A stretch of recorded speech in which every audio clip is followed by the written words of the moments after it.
Y mis hermanos, qué gusto saludarles esta noche, qué bueno estar con ustedes una vez más.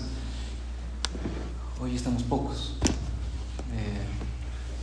Bueno, ya mismo viene. Quiero que, bueno, antes de comenzar el tema del día de hoy, hemos estado estudiando las doctrinas, las grandes doctrinas de la Biblia, ¿verdad? Y bueno, ya vimos algunas, y entre esas vimos el tema de la membresía bíblica, ¿sí? Ahora, mientras yo estaba analizando las doctrinas de la Biblia, me encontré con muchos pasajes que están en la mayoría de un libro. Por lo que, pensando en esto y pidiéndole al Señor dirección, me puse a pensar en el discipulado. ¿Qué es el discipulado? Y a veces confundimos el tema del discipulado. Decimos que el discipulado es a través de algún libro que leamos, escrito por algún autor humano, y que sigamos un orden de estudio que él sugiere. Y vienen ciertos libros, ¿no es cierto?, de discipulado, como yo he pasado algunos tipos de discipulados que la verdad ya ni me acuerdo de qué trataban el discipulado. Por ejemplo, el D101, si es que alguien escuchó alguna vez el discipulado D101, el discipulado Una vida con propósito y cosas así, que después de estudiar la Biblia uno se da cuenta que no sirven para nada, porque esos discipulados están centrados en el hombre. Entonces, ¿cómo es un verdadero discipulado? ¿Usted a través de qué puede ser discipulado? ¿Del estudio de qué? De la Biblia. Muy bien, del estudio de la Biblia. Así que usted es discipulado un domingo en la mañana.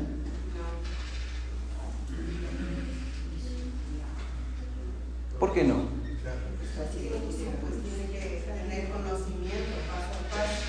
¿Ya? ¿Cuál es el centro del discipulado? O sea, ¿cuál es el objetivo del discipulado? Aprender. Saber más de la palabra. Compartir el evangelio verdadero. Por lo que, si un domingo usted viene y escucha la palabra de Dios, o va a cualquier iglesia y escucha la palabra de Dios, la verdadera palabra de Dios, usted escucha el evangelio verdadero y usted sale aprendiendo algo nuevo, usted está siendo discipulado. Usted está siendo discipulado. Ahora, ¿qué se diferencia el tema del día miércoles con el domingo? ¿Cuál es la diferencia? Porque entonces así podríamos hacer otro culto, ¿no es cierto? Y tal vez ahí está la confusión. Podríamos hacer tal vez otro culto el día miércoles. Podemos hacer otro culto el día miércoles. Pero, en el tema de la instrucción, hay una instrucción formal. ¿Sí? Hay una instrucción formal de la Biblia, en la cual nosotros, como congregación, como parte de la grey de Dios, venimos a un lugar, nos congregamos en un lugar y abrimos la palabra de Dios y tratamos de estudiar la palabra de Dios, pidiéndole al Espíritu Santo dirección a través de cada una de las palabras que decimos, a cada una del tema que estamos estudiando en la Biblia. Por lo que los días miércoles nosotros es un poco más, es un estudio formal en un aspecto informal. No hacemos la ceremonia de un culto, pero enseñamos formalmente la palabra de Dios. Porque la palabra de Dios no puede ser enseñada informalmente. Tiene que ser enseñada de manera formal. Entonces así nosotros vamos creciendo en el evangelio, vamos creciendo en la palabra de Dios. Y pensando en esto, mis hermanos, y pidiéndole al Señor que nos dé dirección como congregación, como iglesia, he tomado la decisión de estudiar los días miércoles la carta a los romanos, completa, de principio a fin. Ahora, mis hermanos, he estado estudiando la carta a los romanos y no sé si lleguemos a estudiar hoy el primer versículo, ¿sí? ¿Y por qué? ¿Por qué la carta a los romanos? Primero, ¿usted ha leído la carta a los romanos? ¿Sí? Aquellos que dicen sí, hemos leído la carta a los romanos, ¿de qué trata la carta? ¿Por qué es importante? O me imagino que la mayoría ha escuchado que la carta a los romanos es muy importante. ¿Por qué? Porque nos enseña formas de vida actualmente, o sea, cómo debemos vivir, Cómo debemos llevar la vida. para conocer la condición como nosotros del ser humano. A conocer la condición del ser humano. Ya. Romanos capítulo 6, por ejemplo.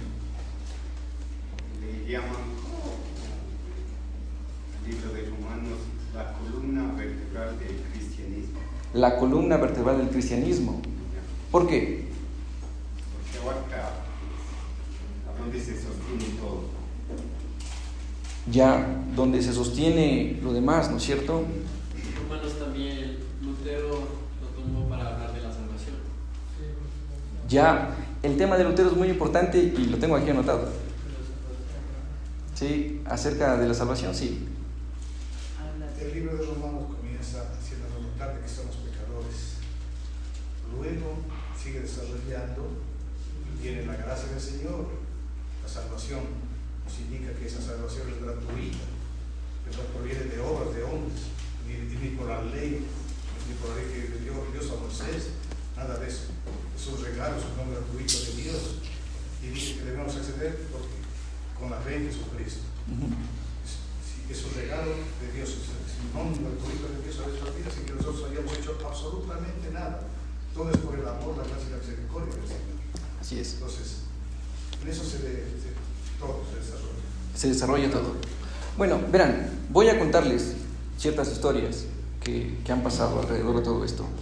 En el año 385 después de Cristo apareció un monje que se llamaba Aurelio Agustín. Muchos con ese nombre ya saben quién es, ¿no es cierto? Aurelio Agustín dice que estaba llorando por su amigo en el cementerio y de repente escucha que un niño estaba cantando y cantaba Tolle lege, tolle lege, que traducido de latín significa toma y lee, toma y lee. Él se acerca y se da cuenta que al lado de este niño estaba la carta a los romanos, la epístola a los romanos. Y dice que cuando él toma la carta, como la abre por la mitad, lee el siguiente pasaje bíblico que lo tenemos en Romanos 13, versículo 13 al 14, que dice: andemos como de día, honestamente, no en glotonerías y borracherías, no en lujurias y lascivias, no en contiendas y envidias, sino vestidos del Señor Jesucristo, y no proveáis para los deseos de la carne. Después de que él lee esto, dice en su libro, o en su libro número 8, que se llama Confesiones de San Agustín de Hipona, ahí sí ya saben quién es, San Agustín de Hipona, dice: no quise leer más de esta carta, ni tampoco necesitaba leer más de esta carta, porque al mismo instante que terminé la frase, como por una luz de seguridad infundida en mi corazón, toda la pesadumbre de duda se desvaneció. Más adelante, casi un siglo después, un monje católico romano, porque ahí estaba instituida la Iglesia Católica Romana, un monje que se llamaba Martín Lutero, él era profesor en una universidad, en la universidad, ¿de qué? ¿Cómo se llamaba su universidad? Verán que ya estudiamos la Reforma Protestante. La Universidad de Gutenberg, en Alemania. Y él empieza a enseñar el libro de Romanos. Le encargan que enseñe el libro de Romanos. Y él empieza a enseñar el libro de Romanos. Pero cuando empieza a enseñar el libro de Romanos, él empieza a darse cuenta de que la Biblia decía otra cosa a lo que se le había enseñado. Y ese tema es el que tocó Ray, que es la justificación por la fe solamente. La justificación solamente por la fe. ¿Y eso es lo que le llamamos?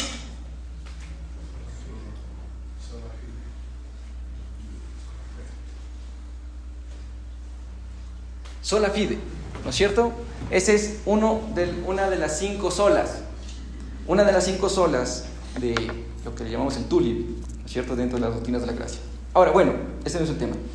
Y él empieza a estudiar la palabra de Dios, y luego de esto él empieza a ser perseguido, porque la Iglesia Católica decía que no es justificado solamente por la fe, es la fe más obras. La fe más obras. Entonces él empieza a ver que no, que la Biblia no dice eso, que la Biblia dice que somos justificados solamente por la fe. Bueno, luego, el 25 de mayo de 1738, Juan Wesley, ustedes han de haber escuchado a Juan Wesley alguna vez, escuchando un comentario de Lutero a la carta a los romanos, cae rendido al piso delante del Señor y se arrepiente de sus pecados para volver a nacer de nuevo. Hay un hombre que fue quemado en una hoguera por traducir la Biblia. ¿Cómo se llamó? Este nombre de él es tan famoso que incluso hay creo que es una imprenta a nivel mundial de Biblias y de textos bíblicos. Él es William Tyndale. Él tradujo la Biblia en el siglo XVI y él dice acerca de Romanos: ningún hombre puede leerlo, Romanos, con excesiva frecuencia o estudiarlo demasiado bien, porque entre más se mastica, más agradable es su sabor, y cuando más se escudriña a fondo, más cosas preciosas salen de él. Ese es el libro de Romanos. La gente ha conocido al Señor verdadero a través del estudio del libro de Romanos. Se cree y se estima que más que la lectura de otros libros. Y el libro de Romanos ha sido como la puerta para la entrada a leer toda la Biblia y a entender toda la Biblia. Lo que dijo el hermano Henry es verdad. A Romanos se lo conoce como la columna vertebral del Evangelio. ¿Por qué? Porque Romanos explica de manera viva, de manera práctica, las doctrinas del Evangelio, las doctrinas que se encuentran en la Biblia. Y para empezar este estudio de Romanos, de aquí en adelante, mis hermanos, si Dios así lo permite, vamos a empezar a estudiar quién escribió el libro de Romanos. Y vamos a ir sacando secuencialmente, mis hermanos, ¿sí? No nos vamos a saltar, espero que no nos saltemos cosas relevantes, sino que no nos saltemos mucho. Vamos a estudiar el autor. ¿Quién es el autor de la carta a los romanos? Ya. Como les dije, no nos vamos a saltar nada. ¿Cómo se llamaba primero? Saulo. Ya. Dice Saulo de Tarso.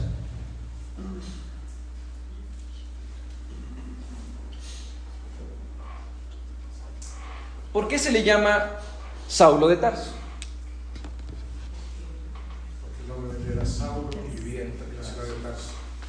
¿Por qué le pusieron Saulo? Y a mí yo les dije, no vamos a saltar nada. O por lo menos espero no saltarme nada. ¿Por qué se le llama Saulo? ¿Por qué le pusieron por nombre Saulo? Porque este nombre era en honor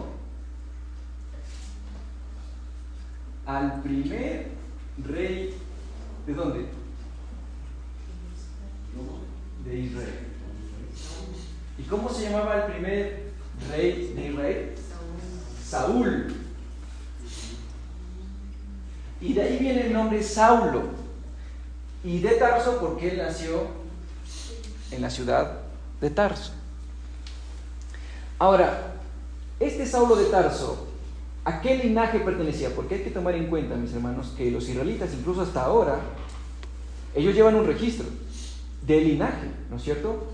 De la tribu de Judá, de Simeón, de Benjamín, de Leví, de Rubén. Bueno, Pablo, ¿a qué tribu pertenecía? a la tribu de Benjamín. ¿Dónde se encuentra eso? Filipenses 3:5, ¿no es cierto?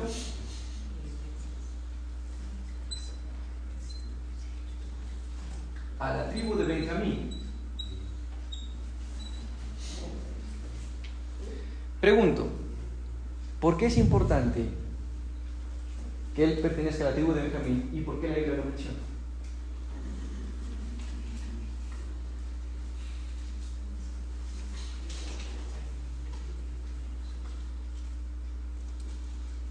¿Por qué?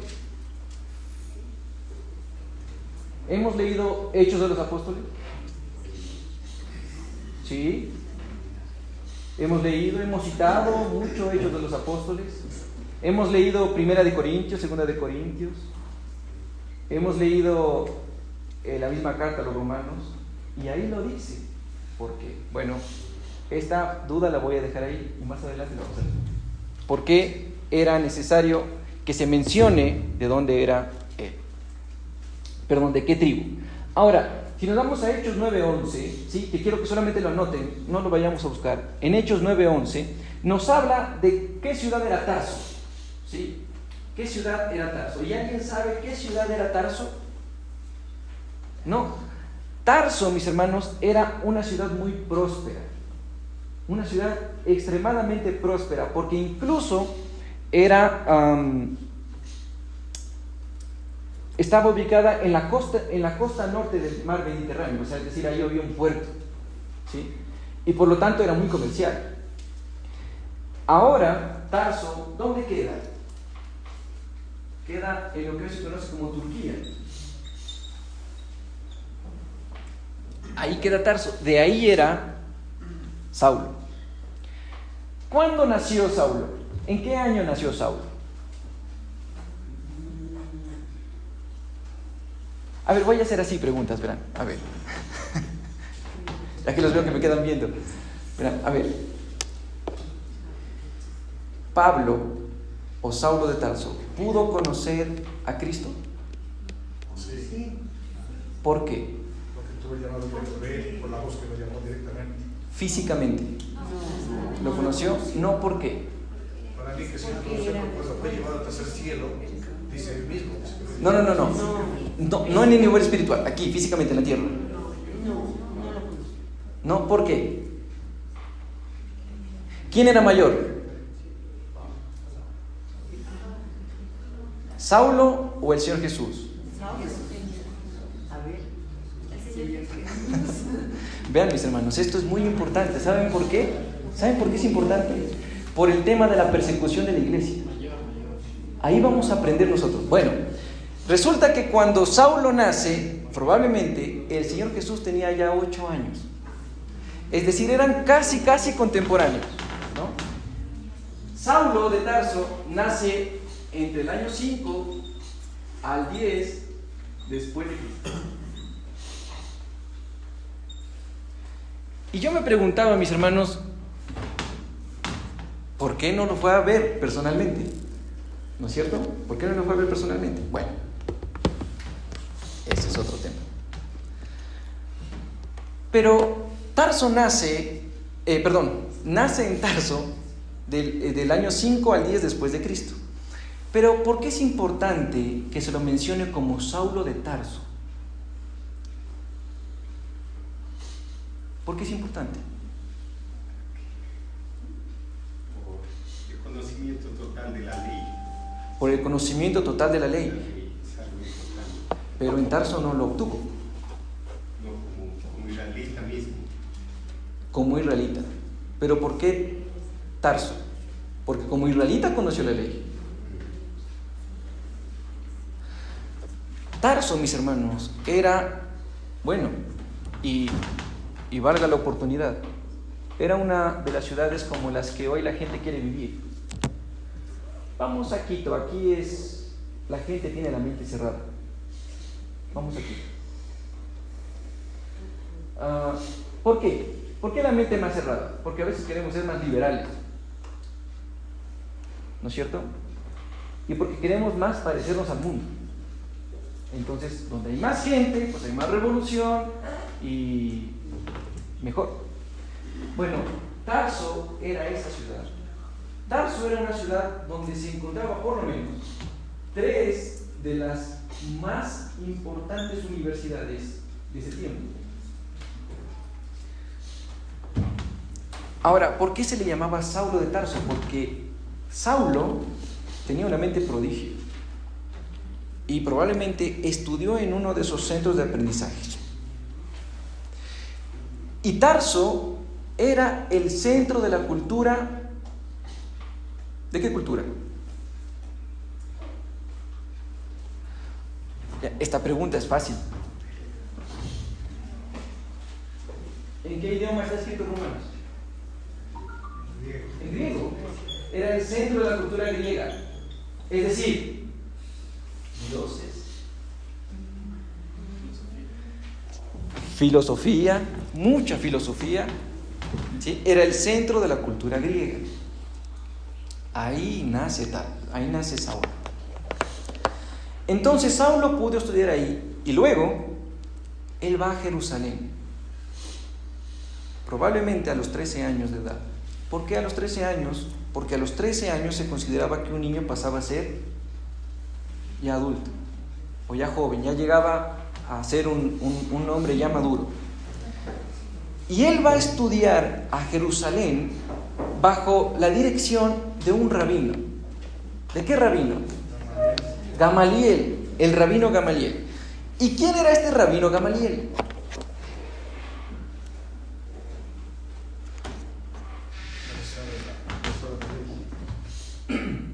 Él tuvo mucha relación con Gamaliel, ¿no es cierto? Gamaliel, hijo de otro rabino, que no me acuerdo el nombre.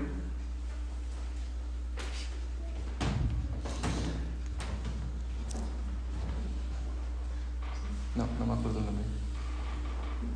Y era facilito, ¿no? Bueno, Gamaliel era uno de los hombres o uno de los rabinos más importantes, probablemente de toda la historia, hasta la actualidad. Uno de los rabinos más importantes de toda la historia. Vean, a él se lo conocía con otro nombre, a Gamaliel, y no con otro nombre como Carlos, Juan, Pepito, no. A él se le conocía con otro nombre. Y este otro nombre es medio especial. Y a él se lo conoce como la belleza de la ley.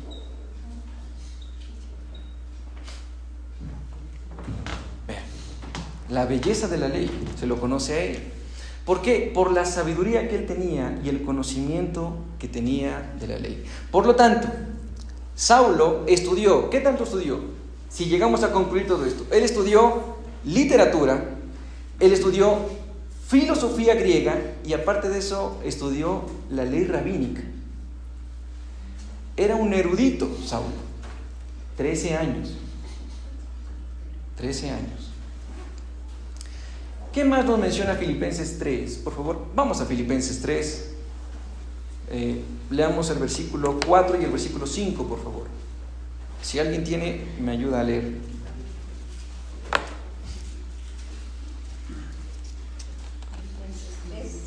Filipenses 3, versículo 4 y 5.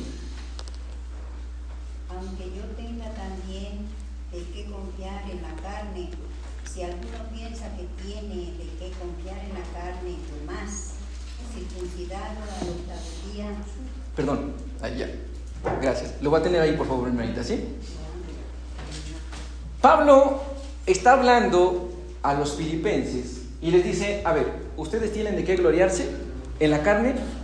O sea, traduzcámoslo al idioma actual y ecuatoriano. O sea, vos eres abogado, tú eres ingeniero, tú eres arquitecto y aparte de eso eres pastuso. ¿Qué más quieres?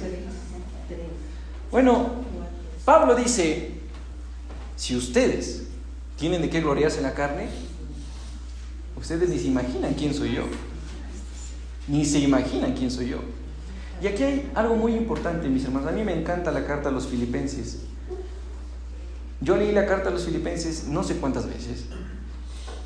Una vez la leí con el ánimo o las primeras veces la leí con el ánimo de saber más de la Biblia. Y cuando terminé de leer Filipenses, les confieso que no me acordaba de lo que decía en el primer versículo del primer capítulo.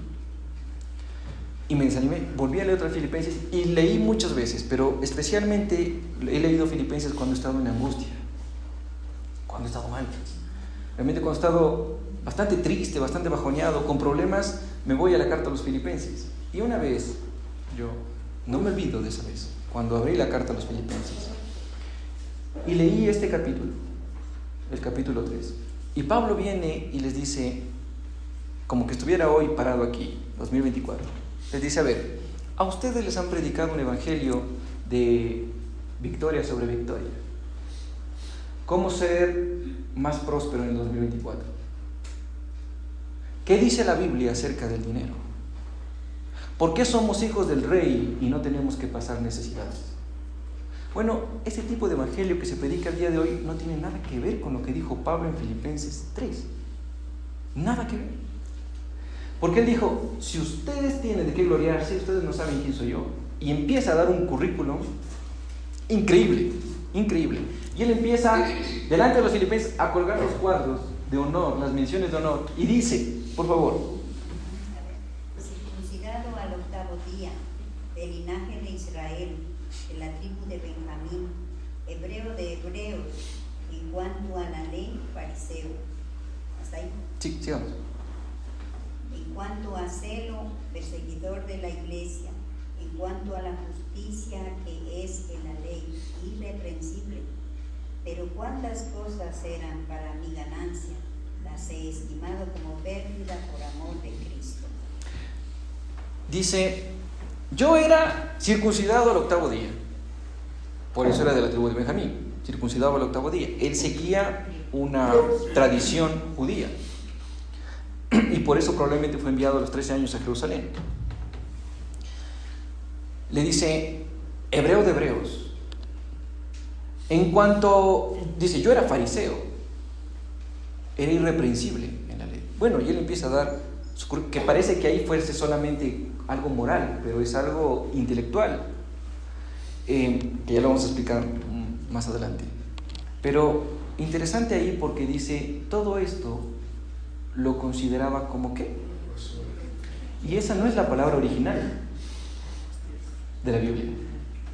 La palabra original que encontramos en el hebreo es estiércol.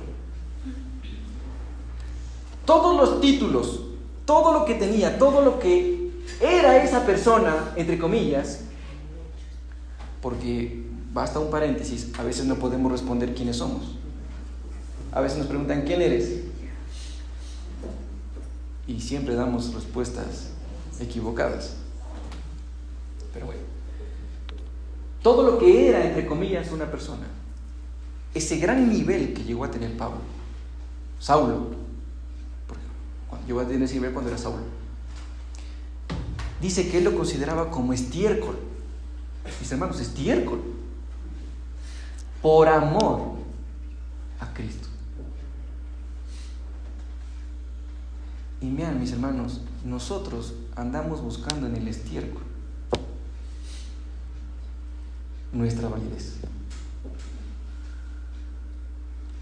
Bueno, sigamos, no me entretengan. Ahora, seguramente Pablo memorizó. ¿Puedo hacer una pregunta? No, sí. No, una broma, sí. Tenía la duda yo, Pablo, ¿quién le obligó a presidir a la iglesia o por qué? ¿Quién le obligó a perseguir a la iglesia? ¿Por qué? A ver, le contesto rápidamente, pero lo tengo aquí más adelante. Porque él se sabía la ley, él se sabía la Torá y él se sabía el Talmud. Y sabía que el Mesías no era Jesús. Entonces, como era tan celoso de la iglesia y de lo que él era, empezó a perseguir a la iglesia. Pero ya lo vamos a ampliar más adelante. Entonces, bueno, tomemos ese tema. Seguramente él se sabía de memoria la ley. Él se sabía principalmente el Talmud, que es parte de la ley escrita. ¿Saben qué es el Talmud? ¿Qué es el Talmud? A ver, ¿saben qué es la ley escrita? Vean, si no, díganme, pues para yo poder explicar. ¿No? Ya, listo. Voy a borrar esto ya.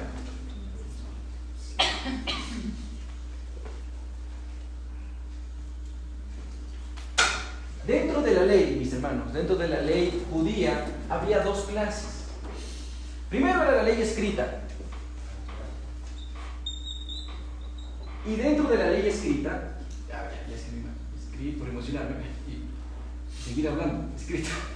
La ley escrita, había dos principales. Primero, ¿cuál era? La Torá. ¿Qué es la Torá? Es lo que conocemos como el Pentateuco, que son los 5 primeros libros de la Biblia, ¿no es cierto? Génesis, Éxodo, Levítico, Números y Deuteronomio. Y luego de la ley escrita está el Talmud. ¿Qué es el Talmud?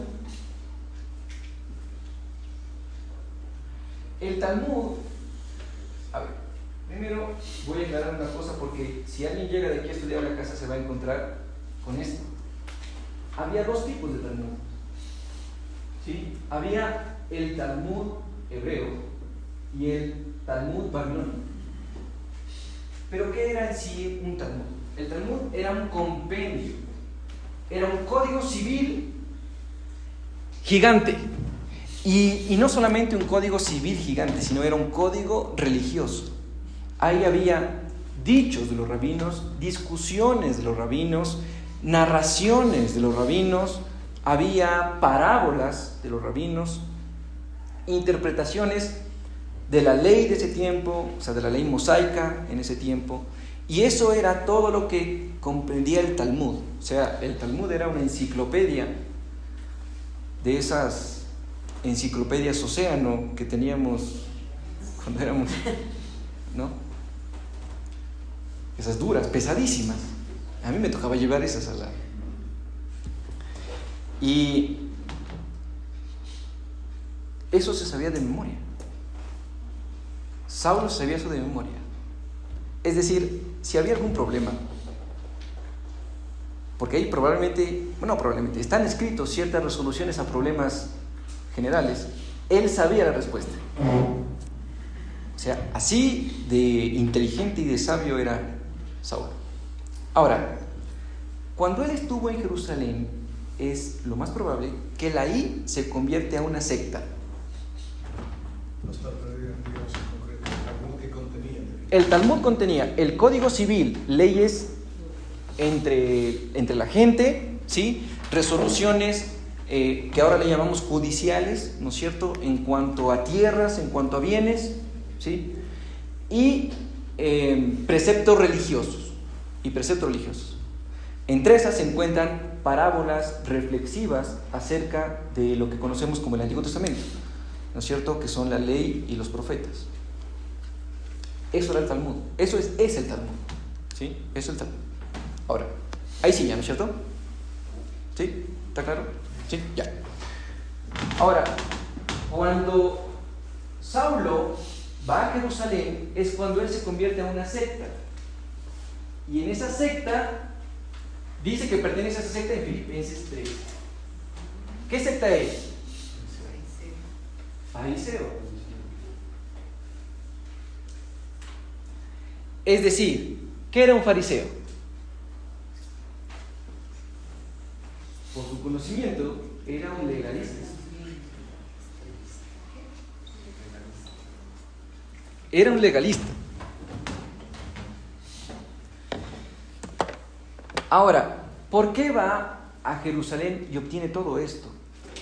Vean, él nace de una manera privilegiada humanamente. El papá de Saulo era ciudadano romano, ¿sí? Eso usted lo puede ver en Hechos 22:8. Verán, quiero que alguien se vaya a Hechos, porque voy a estar pidiendo algunos pasajes de Hechos. Mi hermano Henry, por favor, ¿sí? Hechos 22, versículo 8. Entonces el papá se llamaba Pedasur. Pedasur. Así es, Pedasur. Pedazo de pedacito. 22:8, sí, por favor. Yo entonces respondí, ¿quién eres, Señor? Y me dijo, yo soy Jesús de Nazaret, a quien tú persigues. Hechos 22:8. ¿Sí? Leamos, por favor, el 9 y el 10. Tal vez yo lo copié mal. Y los que estaban conmigo vieron la verdad, la luz, y se espantaron. ¿Sí está bien? ¿No?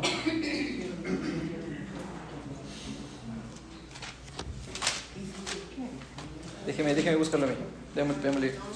Yo creo que copié mal ese texto.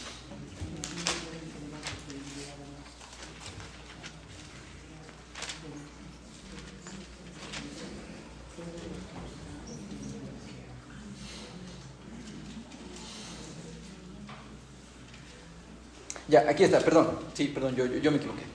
Hechos 22, voy a leer desde el versículo 1. Dice: varones, hermanos y padres, oíd ahora mi defensa ante vosotros. Y al oír que les hablaba en lengua hebrea, guardaron más silencio. Ya, Saulo tenía autoridad. Y él podía hablar algunos idiomas.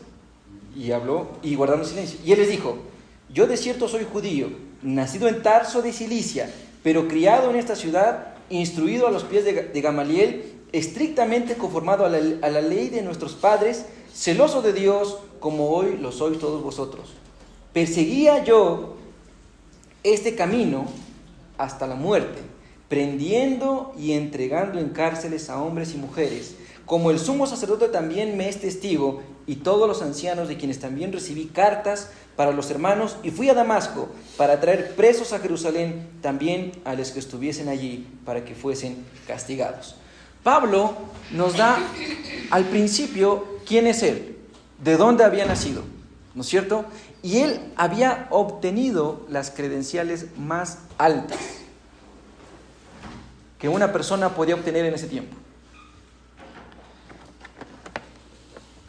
Él sabía tanto la cultura romana como la cultura judía. Si él iba a Roma,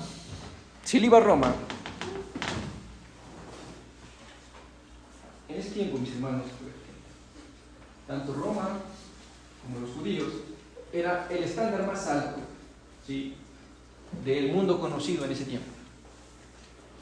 Y si él entraba a Roma, él no entraba como cualquier persona.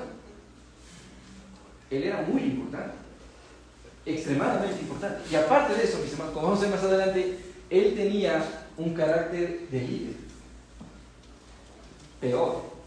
Entonces él estaba en el top en Roma. Y si él iba a Israel, ni más ni menos, él seguía arriba. O sea, así de importante era esa persona. Así de importante. Bueno. Ahora, ¿a qué se dedicó Saulo? ¿En qué trabajaba Saulo? Haciendo carpas. Él aprendió el oficio de su padre, ¿no es cierto? El padre de Saulo, él construía y fabricaba tiendas. Entonces, él vivió de eso. Él aprendió también el oficio, pero también se dedicó a otra cosa. Él era líder de las principales sinagogas de Tarso.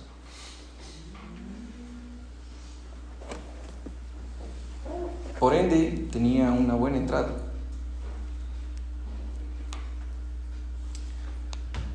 Filipenses 3, versículo 5, nos dice que él era hebreo de hebreos, es decir, legalista celoso. Él era legalista a muerte, mis hermanos. Ahora, bueno, les estoy contando la historia de Saulo, ¿no?, por partes. Hasta aquí sí está entendido, ¿no es cierto? Sí está entendido. Bueno, espero que estemos aprendiendo algo acerca de Pablo. Ahora,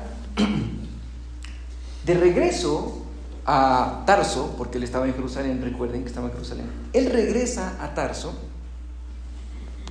y se encuentra con líderes judíos en Palestina muy molestos. Perdón, él regresa muy molesto, donde estos líderes judíos en Palestina. ¿Por qué? Porque ahí viene lo que preguntó mi hermano. Él se entera de que hay una secta que está en crecimiento. Él se entera de que hay una nueva religión, ¿sí? Hay una nueva religión que empieza a crecer abismalmente, increíblemente. Y esta religión era anatema de por sí misma, para Saulo. ¿Y cuál era esa religión? Era el hecho de que Cristo se hacía llamar el Mesías. Él se hacía llamar el Mesías. O, como lo dicen los comentaristas, Pablo pensaba que Jesús aspiraba al título de Mesías. Entonces, Saulo, al ser legalista en extremo, hebreo de hebreos, al ser legalista en extremo, celoso de la iglesia y celoso de lo que él sabía y creía, se decide a sí mismo, o se pone un objetivo a sí mismo, y dice: voy a erradicar esta herejía, supuesta herejía, ¿no? Voy a erradicar esta herejía. Ahora, cuando él decide eso, mis hermanos, él era jovencito. Él era bien jovencito. Y, bueno, no se sabe la edad que él tenía más o menos a eso. Se estima más o menos, ¿no es cierto?, entre los 18 a los 24 años. Se estima que haya sido por ahí. Y él se dedica a erradicar esta supuesta herejía. Y con su carácter, con su inteligencia y con su sabiduría, él se convierte en uno de los principales líderes de la persecución a la iglesia. Es decir, él tenía a su mando, lo voy a llamar así, a muchos asesinos de cristianos. Y en Hechos 8:3, por favor, podemos leer Hechos 8:3. Pablo presencia un acto sangriento.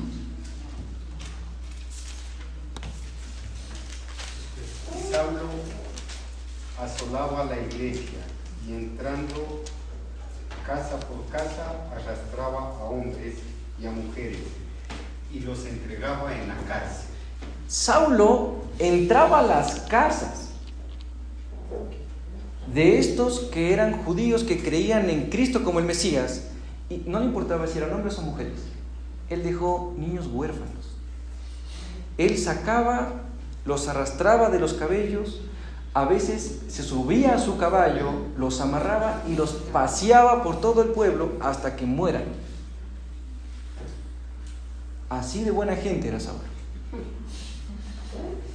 Y incluso presenció un hecho sangriento.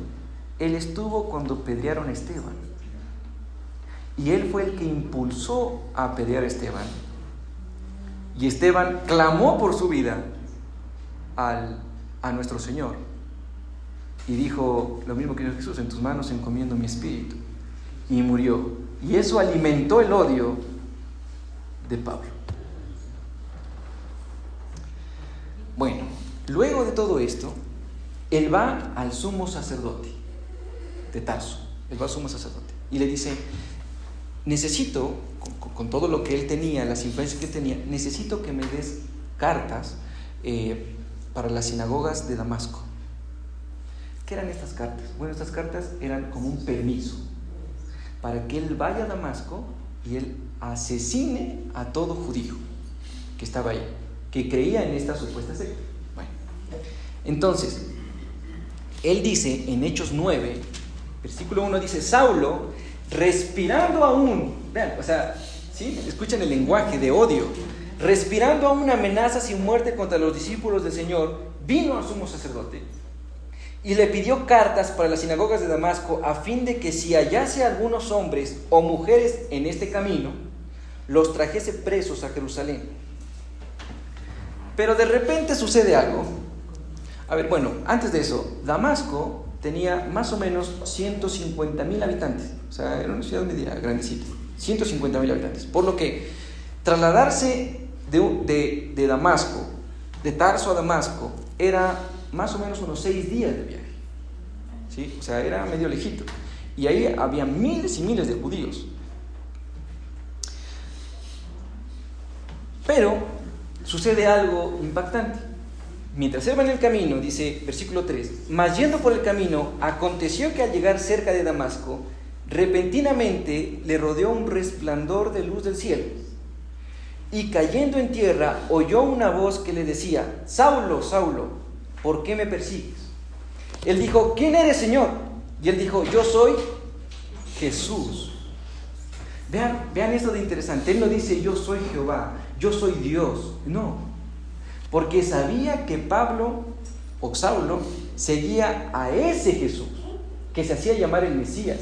¿Que ese Jesús era Dios? Sí. ¿Y que para ese tiempo él ya era el Cristo? Sí. ¿Por qué digo eso? Alguien que me dé la respuesta. ¿Por qué digo que para ese tiempo él ya era el Cristo? Porque ya resucitó y porque era la promesa cumplida. Y él no dice yo soy el Cristo. No, es interesante eso. Y le dice yo soy Jesús a quien tú persigues. Dura cosa te es dar coces contra el aguijón. ¿Qué significa esa frase? Bueno, ¿qué era un aguijón primero? ¿Qué era un aguijón? Bueno, un aguijón era una vara larga que tenía una punta afilada, ¿sí? ¿Y qué se hacía esto? Era para apacentar el ganado rebelde, ¿sí? Y se le pegaba y eso dolía. Entonces era para el ganado, pues poderlo juntar y poderlo llevar. Especialmente hacían esto con los bueyes, ¿sí? Pero el Señor Jesús utiliza esta frase y le dice: dura cosa te es dar coces contra el aguijón. Coces es el pegarle, ¿no? Pero esta frase significaba mucho más. Esta frase era una expresión lingüística de ese tiempo y se utilizaba para dioses en general. Si supongamos yo le digo a Clarita: Clarita, dura cosa te es dar coces contra el aguijón. O sea, yo le estaba diciendo que Clarita es incrédula y es totalmente opuesta al dios Sol, supongamos. Era para un dios en particular. Y el Señor Jesús le dice: dura cosa te es dar coces contra el aguijón. Es decir, tú te convertiste en enemigo de este Dios verdadero. Ahora, si ya tenemos esa expresión, ¿cómo creen que estaba Pablo en ese momento? Yo creo que hubo dos cosas que Pablo sintió. Primero, terror, por estar delante de un Dios santo. Y luego, desgarrado, porque mis hermanos, sabía que la sangre que derramó era sangre de la iglesia de Cristo. Que los niños que dejó huérfano, Él lo hizo en contra del Dios verdadero. Él queda aterrado y desgarrado. Saulo se da cuenta de que es a ese Jesús que Felipe invocó cuando estaba muriendo. Saulo se da cuenta que es a ese Jesús, o es ese Jesús a los cuales, o de los cuales él escarneció a los compatriotas judíos, porque ese Jesús era Dios mismo. Ahora, si usted se pone a pensar, Saulo pudo haber muerto en ese momento. A él pudo haber dado un infarto. Ver la majestad, pero por la majestad de Dios que se aparece en ese momento, él no muere, él queda ciego. Quedó ciego por un tiempo. Pero ¿qué pasa? Hechos 9, versículo 6 dice: él temblando y temeroso dijo: Señor, ¿qué quieres que yo haga? Y el Señor le dijo: levántate y entra en la ciudad y se te dirá lo que debes hacer. Vean, mis hermanos, aquí está la misericordia de Dios ejemplificada de una manera increíble. Si Dios solamente le hubiese dicho: yo soy Jesús a quien tú persigues, y tú te volviste enemigo del Dios verdadero, Saulo estaba condenado al infierno. Pero muestra misericordia al Señor y le dice: levántate, entra en la ciudad y ahí se te dirá qué debes hacer. Es decir, de enemigo de Dios, él pasó a ser su siervo. Incluso luego, mi hermano Luchito, por favor, ayúdeme a buscar 1 de Timoteo 1, versículo 12 al 15.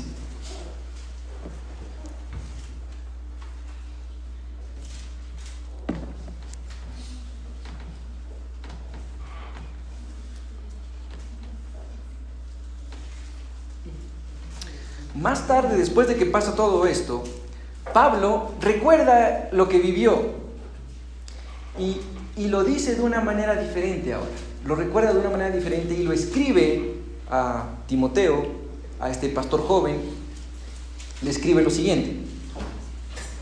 Doy gracias a quien me fortaleció, a Cristo Jesús, nuestro Señor, porque me tuvo por fiel poniéndome en el ministerio, habiendo yo sido antes blasfemo, perseguidor e injuriador, mas fui recibido misericordia, porque lo hice por ignorancia e incredulidad. Pero la gracia de nuestro Señor fue más abundante con la fe y el amor que es en Cristo Jesús. Palabra fiel y digna de ser recibida por todos, que Cristo Jesús vino al mundo para salvar a los pecadores, de los cuales yo soy el primero. Qué palabras tan hermosas de Pablo.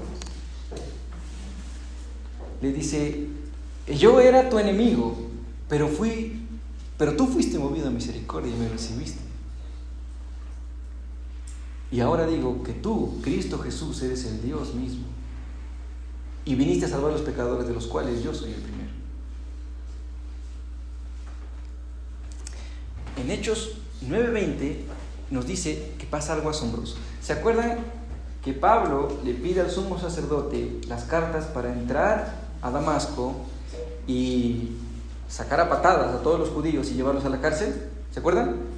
Dije que había más de media docena, ¿no es cierto?, de iglesias tal vez ahí. Pero ahora pasa algo diferente.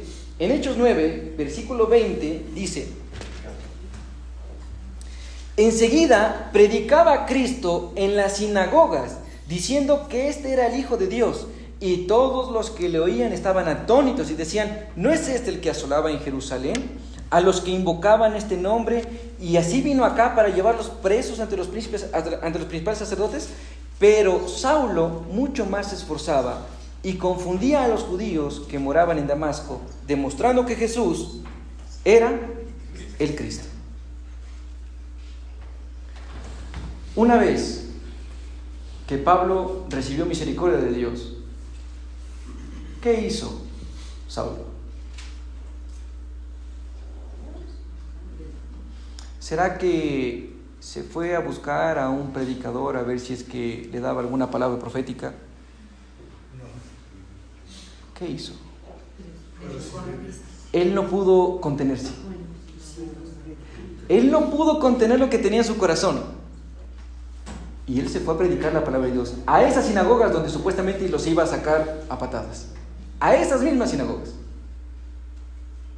Todos estaban confundidos. O sea, a ver, este nos vino a sacar y nos iba a llevar presos, y ahora nos dice que Cristo es el Hijo de Dios. Y la Biblia dice, demostrándoles que Jesús era el Cristo.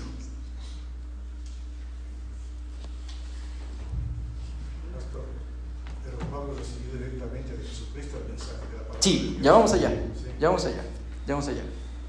Ahora, vamos a ir por fases, ¿no? Fases, porque esto fue lo que pasó inmediatamente después. Pero ya vamos a ver qué fue lo que sucedió más adelante con la revelación que le vino directamente del Señor. Ahora yo pregunto, si usted recibió misericordia de parte de Dios, ¿qué está esperando para compartir el Evangelio al mundo? Porque usted recibió misericordia y usted fue limpiado de sus pecados. ¿Qué esperamos?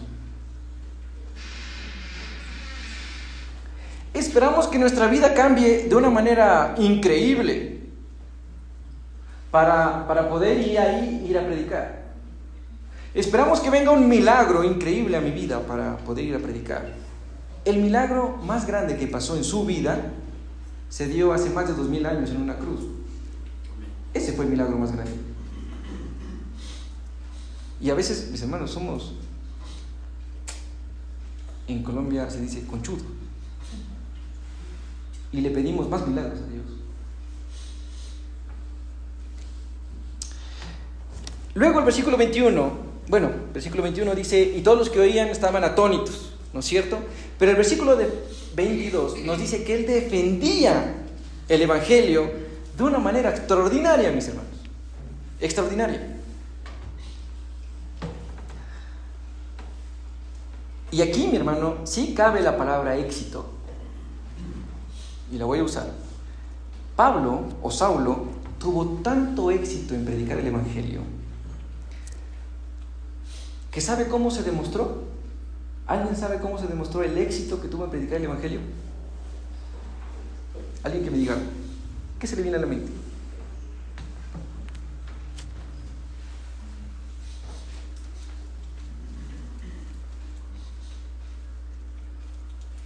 ¿Cómo saben que Pablo tuvo éxito en compartir el evangelio? Porque recibió el Espíritu Santo. Ya. Bueno, la respuesta es al revés. Versículo 23. Pasados muchos días, los judíos resolvieron en consejo premiarlo, darle una medalla de honor. No, ellos resolvieron en consejo matarlo.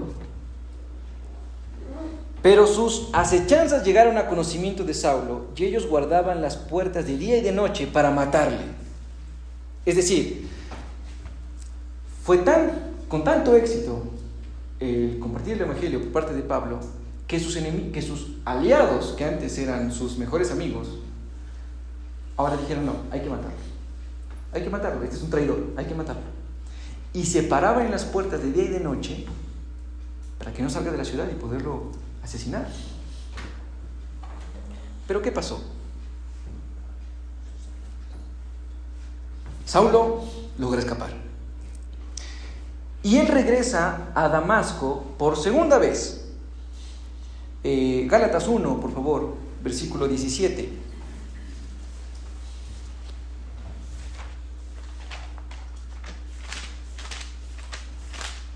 Gálatas, después de 2 de Corintios 1, versículo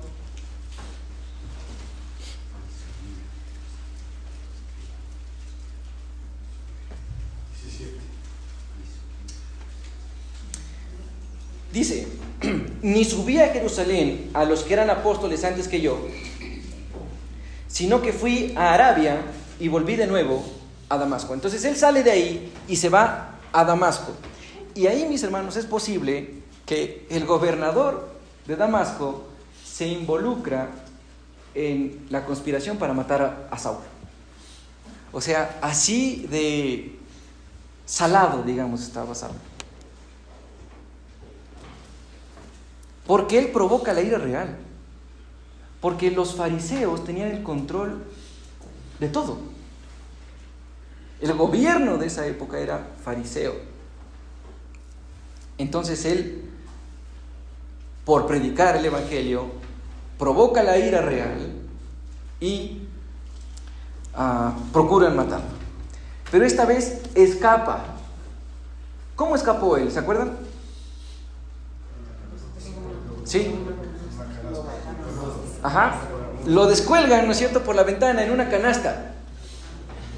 Y él puede huir. Y después de esto, ¿a dónde va Pablo? Pablo va a Jerusalén. Muy bien, muy bien. Pablo va a Jerusalén y se va a ver a los apóstoles. Pero los apóstoles tenían miedo. Pero interviene un personaje que era Bernabé.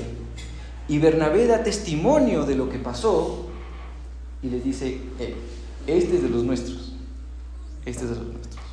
Y le aceptan en la comunidad fraterna. Ahora vamos a irnos al lugar y tiempo que se escribió, y ahí vamos a ver el tema de cómo le llegó a él la revelación.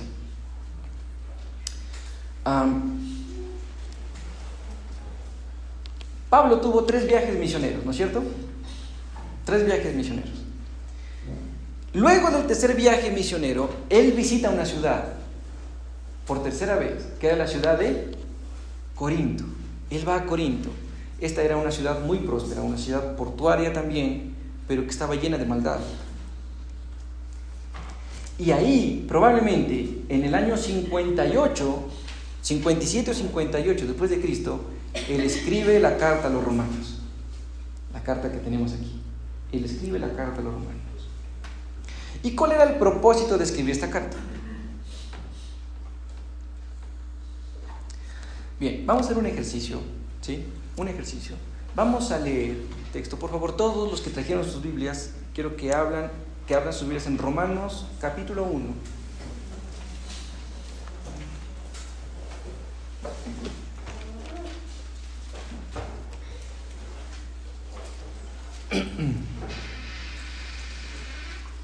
Y vamos a leer desde el versículo 1 al versículo 15. ¿Y qué van a buscar ahí? El propósito por el cual Pablo escribió la carta a los romanos. ¿Sí? Vamos a leer. Vean, ya se me ha pasado el tiempo. Qué locura. Vamos, 5 minuticos nomás. Sí. Del 1 al 15, mientras yo tomo agua.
¿Ya no?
Ya, vamos a ver.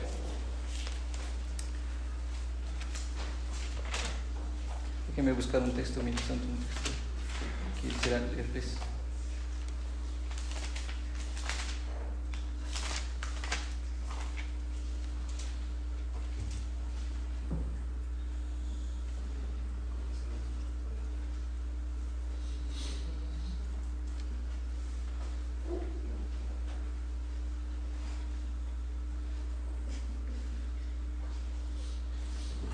Les voy a leer algo, ¿sí? de Pablo, acerca del ministerio de Pablo. Dice, por si acaso estoy leyendo Gálatas capítulo 1, ¿no? Desde el versículo 11.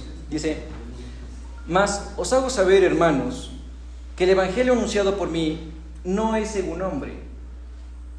Y aquí está de dónde recibe Pablo la verdadera instrucción. Porque él lo recibió de los apóstoles. Pues yo ni la recibí ni la aprendí de hombre alguno, sino por revelación de Jesucristo. Porque ya habéis oído acerca de mi conducta en otro tiempo en el judaísmo, que perseguía sobremanera a la iglesia de Dios y la asolaba. Y en el judaísmo aventajaba a muchos de mis contemporáneos en mi nación, siendo mucho más celoso de las tradiciones de mis padres. El tema del catolicismo. Pero cuando agradó a Dios, que me apartó desde el vientre de mi madre y me llenó por su gracia, revelar a su Hijo en mí, para que yo le predicase entre los gentiles, no consulté enseguida con carne y sangre, ni subí a Jerusalén a los que eran apóstoles antes que yo, sino que fui a Arabia y volví de nuevo a Damasco. Después, pasados 3 años, lo que se cree es que ahí en Arabia él recibió instrucción del mismo Señor Jesucristo durante 3 años. Del mismo Señor Jesucristo. Por eso Pablo puede ser llamado apóstol. Porque ¿quién es un apóstol?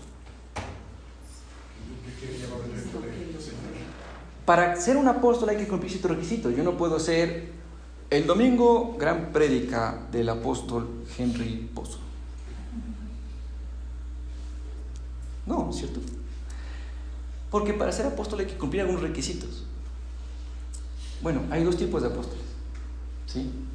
Rápidamente. Los primeros apóstoles, aquellos que estuvieron con el Señor Jesucristo, ese apóstol tuvo que cumplir algunos requisitos. Estar de principio a fin en el ministerio de Jesucristo. Solamente voy a dar ese requisito. ¿Los actuales apóstoles lo cumplen? No. Pero la Biblia habla de otros apóstoles que no estuvieron con Jesucristo. Pero estos apóstoles, la palabra apóstol significa enviado. Y estos apóstoles no decían que eran apóstoles, ni andaban pegando publicidad diciendo yo soy apóstol. No, ellos iban como misioneros a plantar iglesias. Es decir, hoy en el término literal de la palabra apóstol tenemos misioneros plantando iglesias y siendo asesinados, y ellos nos hacen llamar apóstoles para ganar dinero. Pero bueno, ese no es el tema. Ahí Pablo recibe instrucción de parte de Dios. Ahora, ¿cuál era el propósito para escribir la carta? Ya leímos el texto. ¿Alguien sabe? ¿Lo encontró en Romanos 1 del 1 al 15?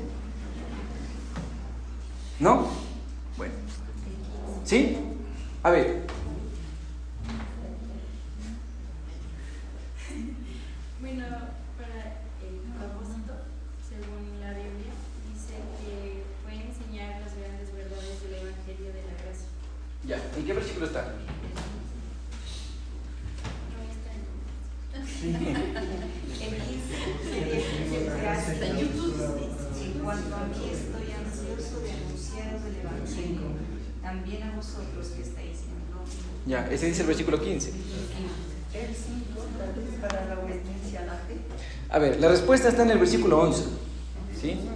Dice, desde el versículo 10, rogando que de alguna manera tenga al fin, por la voluntad de Dios, un próspero viaje para ir a vosotros. ¿Para qué?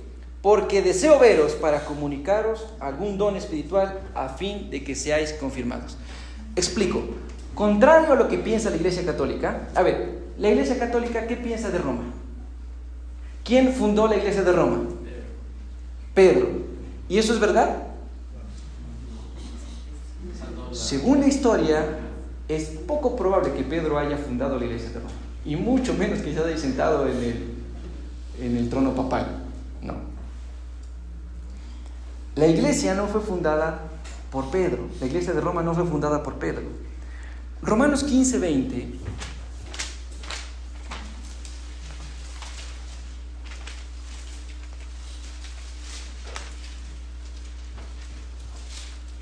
nos dice, y de esta manera me esforcé a predicar el Evangelio, no donde Cristo ya hubiese sido nombrado, para no edificar sobre fundamento ajeno. Es decir, si usted se da cuenta, cuando Pablo escribe la carta a los romanos, ya eran cristianos en Roma. Y dice, yo no voy a edificar sobre fundamento ajeno. Una de las pruebas por las cuales Pedro no fundó la iglesia de Roma. La respuesta está en Hechos, capítulo 2, versículo 10. Y con esto termino, mis hermanos, porque Hechos 2.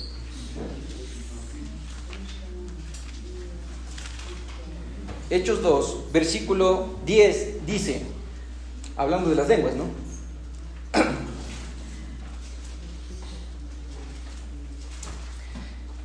Cuando viene la venida del Espíritu Santo en Pentecostés, caen lenguas, ¿no es cierto?, de fuego sobre los discípulos y ellos empiezan a hablar. ¿En qué empiezan a hablar? En otras lenguas.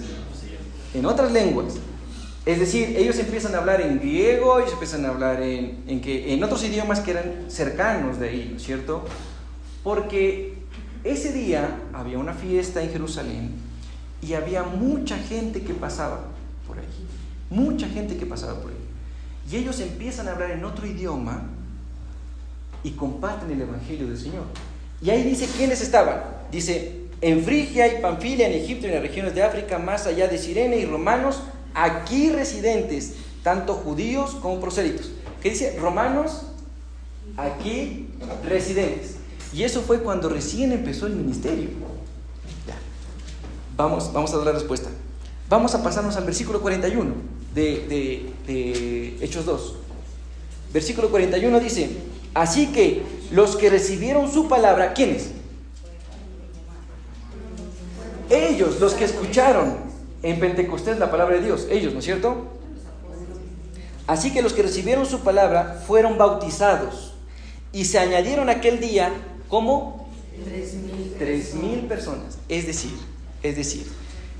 que este grupo de judíos que vivían en Roma estaban ese tiempo pasando por Jerusalén y ellos tuvieron que partir otra vez a Roma. Ellos plantaron la iglesia en Roma. Ellos. Por eso la Biblia dice que los romanos residentes aquí. Bueno, sea como haya sido, esta iglesia en Roma era un grupo fiel. Era un pequeño grupo, pero que tenía una falencia. ¿Y saben cuál era la falencia?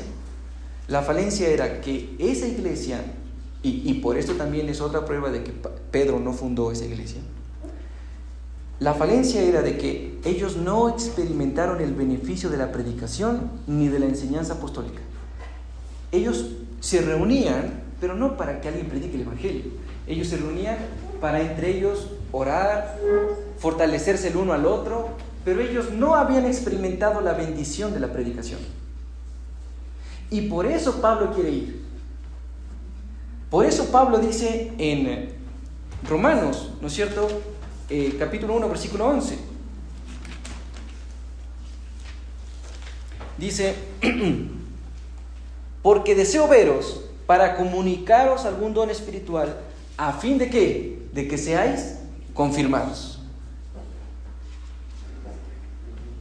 Y esa es la razón por la cual quiere ir. Y también hay otra razón, que está en el versículo 15. Esa sí es la del versículo 15. Porque él quería incluso evangelizar a aquellos que no conocían todavía a Cristo.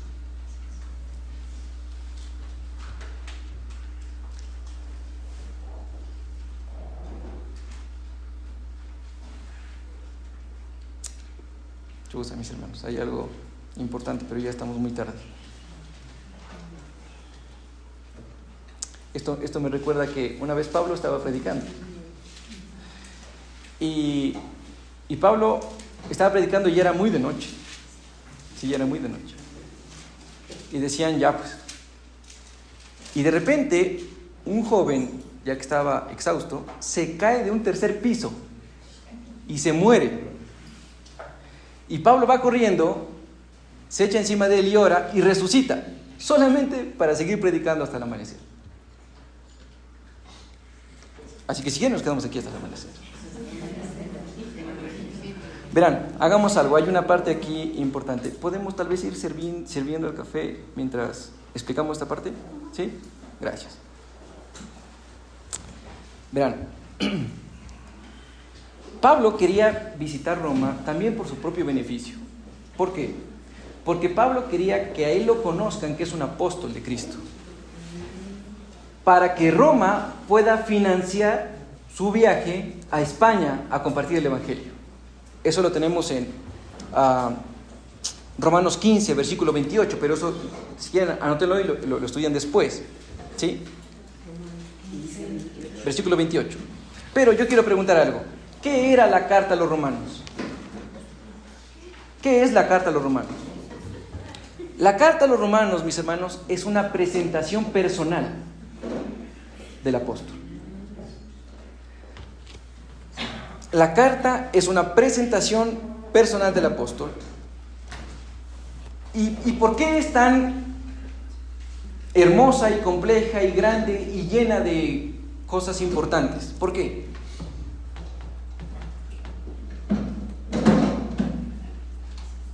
¿Alguien sabe? ¿Por qué? Verán, ¿cuál es la carta escrita por Pablo más larga? Romanos. Es la carta más larga escrita por Pablo. Y sin embargo, es la primera carta que se pone después de los Evangelios y después de Hechos. ¿Por qué? ¿Por qué?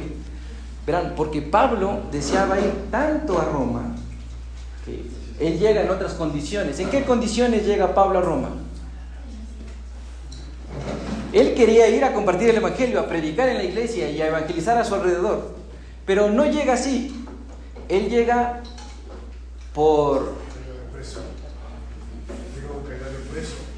Él lleva porque él enfatizó que quería ser juzgado en Roma. Y él llega como preso a Roma. Y desde la cárcel, él empieza a predicar. Desde la cárcel. Él no llegó como él esperaba, libre, directo a predicar. No, él llegó preso. Él llegó preso. Y era tanto el deseo que él escribe una carta larga, sumamente larga, porque él pone como una predicación completa de todo el Evangelio que él predicaba y enseñaba. Así que el Evangelio él lo empezó siendo prisionero. Y preso, él escribe la carta a los Filipenses desde Roma. Y probablemente también escribe otras cartas. ¿Cuáles? Filemón, Colosenses, Efesios, probablemente las escribe desde ahí.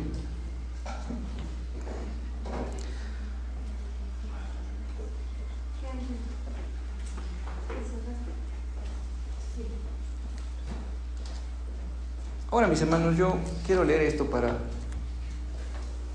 tener un objetivo donde llegar después de todo este estudio. Pablo fue usado por el Espíritu Santo grandemente, mis hermanos. Los historiadores dicen que al final de la era apostólica había más de 500,000 de cristianos y la mayoría se le atribuyen a Pablo. La mayoría se atribuye a Pablo. ¿Cómo era el carácter de Pablo? A Pablo se lo describe como una persona no atractiva físicamente. No atractiva. Él era una persona bajita. Eso tengo de Pablo. Una persona bajita. Y aparte de eso, causaba miedo porque él tenía muchas cicatrices en su cara. Probablemente porque fue apedreado, fue golpeado a causa de compartir el Evangelio. Pero, mi hermano, si usted se da cuenta, hasta ahora, hasta el día de hoy, Pablo no es alcanzado como siervo de Dios por ninguna persona que se crea un siervo de Dios. El estándar que alcanzó Pablo es increíble.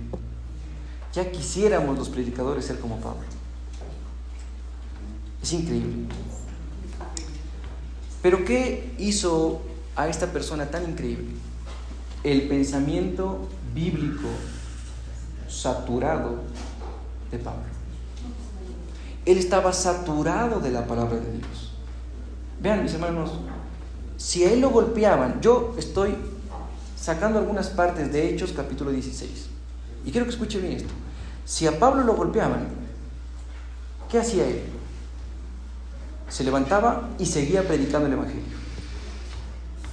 Si a él lo metían en la cárcel, ese mismo día y ese mismo instante que lo metían en la cárcel, él comenzaba una reunión evangelística. Incluso, mis hermanos, yo creo que en Hechos capítulo 14, Dios lo resucitó de los muertos a Pablo. ¿Sabe por qué pienso yo eso?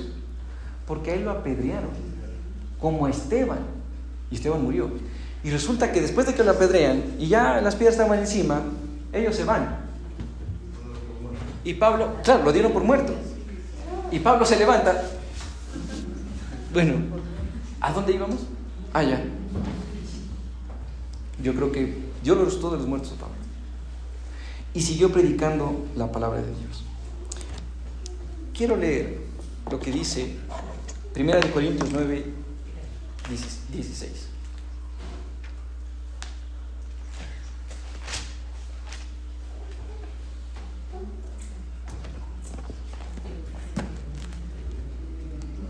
Dice así la palabra del Señor. Y este es el meollo de todo el asunto. Pues si anuncio el Evangelio, no tengo por qué gloriarme, porque me es impuesta necesidad. Y ay de mí si no anunciar el Evangelio. Yo no sé si usted puede decir las mismas palabras de Pablo. Tengo que compartir el Evangelio porque me es impuesta necesidad. Ay de mí si yo no compartiese el Evangelio.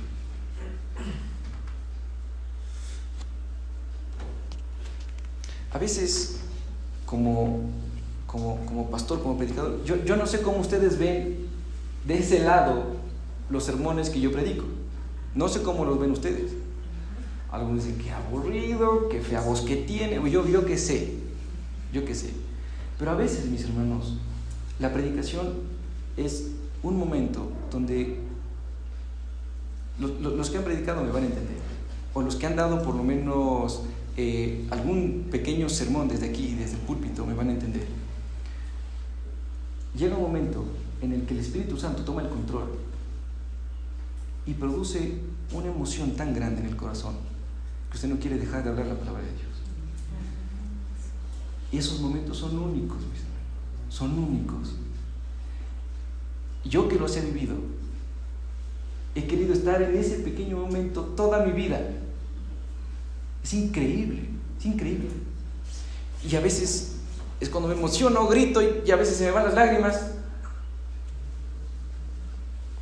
Y que todos pudiéramos decir, ay de mí si no anunciare el Evangelio.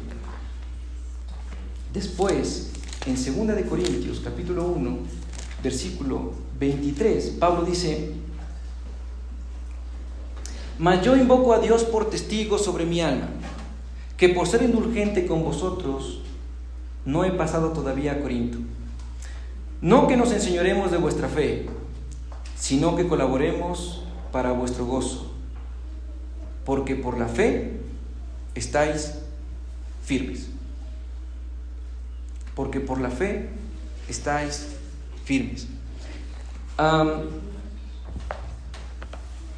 Mi hermano, si nosotros no creemos en Cristo Jesús como nuestro Señor y Salvador, si no venimos a Él en arrepentimiento y fe, nunca vamos a sentir la pasión por predicar o por escuchar el Evangelio. Nunca. Solamente Cristo pone en usted ese fuego en su corazón para escuchar la palabra de Dios. Yo no sé si usted ora, mi hermano, antes de venir al culto, y le dice: Señor, abre mis oídos y mi entendimiento, yo quiero entender la palabra de Dios. No sé si ora por cualquier persona que vaya a predicar o por mí. Señor, utiliza al pastor que hable claro a nuestro corazón. Mi hermano, no hay cosa más hermosa que estudiar la palabra de Dios. No hay nada más increíble que eso, mi hermano. que lleguemos a decir: ay de mí si no predicase el Evangelio, me es impuesta necesidad. Pero para que lleguemos a decir eso, primero tenemos que decir: miserable de mí, ¿quién me librará de este cuerpo de muerte? Dijo Pablo en Romanos capítulo 7. Miserable de mí. Mi hermano, el objetivo de este estudio de la carta a los romanos, usted ya ve que es muy grande. Solamente hemos visto el autor, y usted ya se pudo dar cuenta que a mí me encanta la carta a los romanos. Mi hermano, yo creo que se puede resumir en una cosa: la carta a los romanos. Usted es inmerecedor de que un ser santo y sublime haya ido a morir en su lugar. Sin embargo, Cristo se da a sí mismo por usted para ser asesinado, y le da un regalo. Y usted solo tiene que hacer una cosa: tener fe en Cristo. Por eso Romanos 5, versículo 8 dice: mas Dios muestra su amor para con nosotros en que aún siendo pecadores, Cristo murió por nosotros. Aún siendo pecadores, Cristo murió por nosotros. No sé si entiende eso, que aún siendo pecadores, Cristo murió por nosotros. No deseamos a veces venir a la iglesia, preferimos otras cosas. Y aún siendo pecadores, Cristo murió por nosotros.